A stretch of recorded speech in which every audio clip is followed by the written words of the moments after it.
There's a delicious trend in entertaining, and it's equal parts classy and rustic. Charcuterie boards are gorgeous little spreads perfect for grazing, and they're a delightful way to gather people together. Today, we're learning how to build them with the team from Grazing Gouda. Grazing Gouda caters luxurious charcuterie boards, lunches, and grazing tables in the Sacramento area, and they give classes too.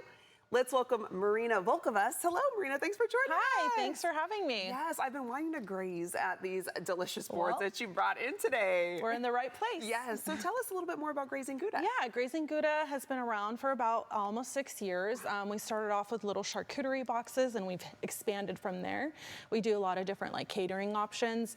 And one of my favorite things we do is we teach charcuterie classes, a lot to the public, some team building where I teach you literally how to assemble your own charcuterie board. We've got a charcuterie cart. So lots of different fun stuff for the community to enjoy. I love that. And you're going to teach me how to make one of these charcuterie boats. Yeah, I'm going to show you how to make these charcuterie boats. They're great for summertime when you're entertaining and you want something light and somebody to just grab maybe by the pool or whatnot. Yeah. They're very easy to do, but they're such a crowd pleaser. I love this. Yeah. Okay, so walk me through it. Okay, so we have a little bamboo boat here, and we're going to start off with some crackers just to anchor it down. And then we'll take some, this is sheep's milk manchego cheese. Okay. And I love to start with the cheese because to me, that's the star of the show. So take your port wine, your aged English cheddar, and then I know you're a fan of brie. I love brie. I love brie, and I love putting people on brie. Yeah. So once you've gotten your cheeses down, you want to just fill it in with some of your other things. You can have fruit, crackers, nuts, really anything. I've made these for little kid parties with more kid-friendly snacks. They're really great. You can do just a fruit boat with maybe some tahini or something like that. You can do crudité. So these boats are just a nice vessel to enjoy your food, and it's very easy for people to kind of grab and go. And then I love to take our little salami skewer and just kind of pop that on top. Yeah. Fresh fruit is always great, especially what's in season right now. We've got our strawberries and cherries. It gives that little pop of color too. Absolutely. That we love.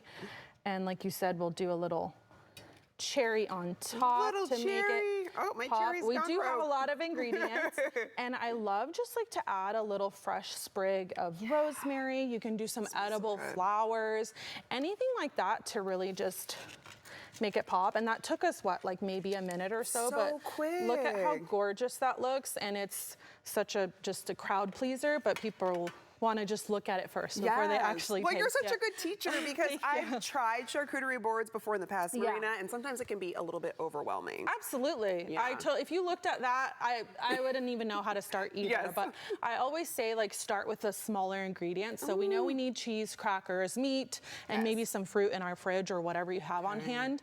And prep is the key. So prep beforehand so that when you're assembling, everything is ready to go for you. Yeah. Takes away that stress as well too. Absolutely. You're okay, I know what I'm doing. Yeah. You mentioned some of the go-to ingredients when building a charcuterie board. Are there some other ones that we should keep in mind when we're going to do them? Yeah, and I tell people shop in your pantry and your fridge first. A lot of the times we see a pre-done board and we want to buy everything on there. But if you hate olives, why are you going to put olives on a charcuterie board, right? So what you have in your fridge first, as far as fresh ingredients, maybe you'll go to the store and get some cheeses and meats.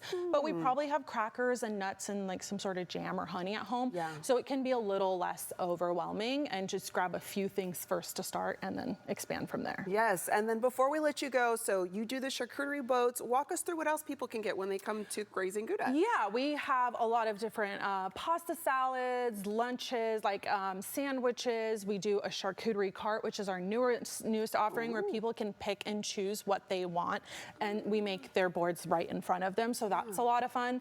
And we do large spreads, very similar to this. This is our fruit platter that we have here. It's one of my favorites to do. I just get to be so creative with it.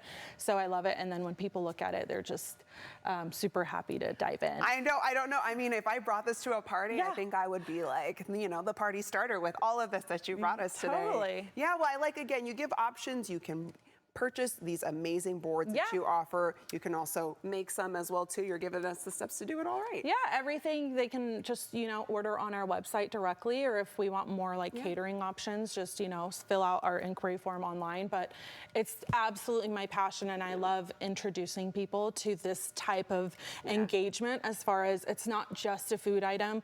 Like, we connect together over, like having a girls' night over with some charcuterie, and you just kind of snack and chat, and it's like such an experience too. A little wine as well too. Yes, absolutely. Girls are good. Yeah. Marina, thanks so much for joining us today. Of course, thanks for having me. Yes, I'm going to let our viewers know where they can go for a little bit more information. Learn the tasteful and tasty art of charcuterie. For more information, visit thegrazing.com and follow them on social at Grazing Gouda.